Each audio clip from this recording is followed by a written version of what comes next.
एक समय की बात है, एक छोटे से पहाड़ी गांव में एक पत्थर काटने वाला रहता था। वो दिन भर चट्टानों को तराशता और पत्थर काटता रहता था।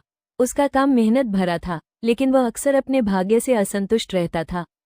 एक दिन उसने आसमान की ओर देखा और कहा, काश मैं अमीर और ताकतवर होता। तभी पहाड़ की देवी उसके सामने प्रकट हुई और बोली, तेरी इच्छा पूरी हो गई। अब वो पत्थर काटने वाला एक धनी व्यापारी बन गया। उसके पास सुंदर वस्त्र, बड़ा घर और नौकर चाकर थे। लेकिन कुछ ही दिनों में उसने एक राजा को शाही रथ में जाते देखा और फिर से ईर्ष्या से भर गया। उसने कहा, काश मैं राजा होता। देवी ने उसकी यह इच्छा भी पूरी कर दी। अब वो राजा बन गया। लेकिन एक दिन तेज धूप से उसका राज्य तपने लगा।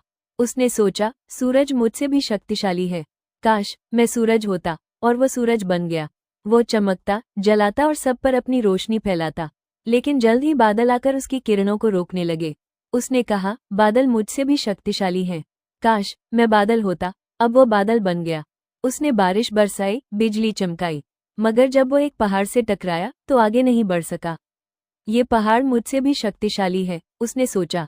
काश मैं पहाड़ बन जाऊं। वो पहाड़ बन गया, ऊंचा, विशाल, अडिग।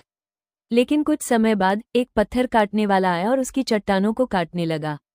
तब उसे समझ आया कि दुनिया में सबसे शक्तिशाली वही है जो अपने काम से, अपनी मेहनत से कुछ बनाता है। उसने कहा, मैं फिर से वही पत्थर काटने वाला बनना चाहता हूँ। देवी मुस्कुराई और उसकी इच्छा पूरी कर दी। उस दिन के बाद वो पत्थर काटने वाला खुशी खुशी अपना काम करने लगा, कभी किसी से ईर्ष्या नहीं की। जो अपने आप में संतुष्ट रहता है, वही सच्चा शक्तिशाली होता है।